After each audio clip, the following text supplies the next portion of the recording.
अनुराग जी, आप बात करते हैं, देखिए अभी तक आपने जो टिप्पणियां करी यूएस इकोनॉमी को लेकर, वहां के इन्फ्लेशन को लेकर करी, लेकिन मूलभूत हमारा जो डिस्कशन का पॉइंट है वो है इंडियन मार्केट्स।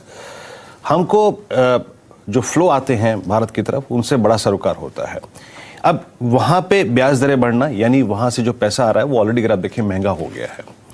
दूसरी बात, जो वो महंगा पैसा अब आएगा उसको अच्छी ग्रोथ भी चाहिए। आपको फ्लो टुवर्ड्स इंडिया, जो कि अब तक अप्रोक्सीमेटली CY22 में लगभग 2.25 लाख करोड़ रुपए का एग्जिट हो चुका है, उसमें कितना बदलाव नजर आ रहा है, या फिर उसमें थोड़ा मेगा एग्जिट और अगले 6-7 महीने में होगा? कितनी पॉसिबिलिटी लग रही है आपको उसकी?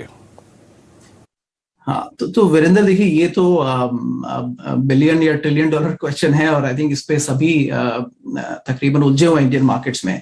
बट आई थिंक इस पर मेरा व्यू वीरेंद्र ये है कि देखिए, MSCI अगर इंडेक्स को देखें तो तकरीबन भारत का वेटेज प्री पेंडेमिक 8-9% होता था, जो अभी 13% और जस्ट बिलो 13% है। तो इंडिया ने कंपैरेटिवली बहुत सब्सटेंशियल गेन किया है। अगर आप एक इंटरनेशनल इन्वेस्टर के लिहाज से देखें तो एक तो सिग्निफिकेंटली वैल्यूएशन, बिकॉज यहाँ पे अच्छे थे और मार्केट्स में रिटर्न अच्छा है, तो इंडियन वेटेज अभी 13% के आसपास है। तो थोड़ा रैशनलाइजेशन देखिए वहां पर करने की जरूरत है। सेकेंड, इंडियन मार्केट्स के प्राइस अर्निंग मल्टीपल्स करीब 22 पर चल रहे हैं, 22x।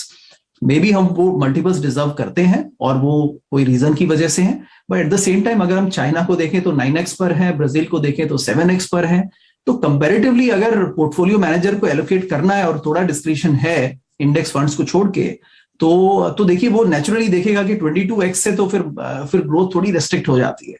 तो ये 2-3 चीजें वीरेंद्र मेरे हिसाब से ऐसी थी कि जिससे एक बड़ा इमिनेंट था। और देखिए ये भी नहीं भूलना चाहिए कि ऑल्दो ये सभी मार्केट्स को इंपैक्ट करेगा, बट आई थिंक अगर डॉलर स्ट्रेंथन होता है तो भी फ्लोज निकलते हैं।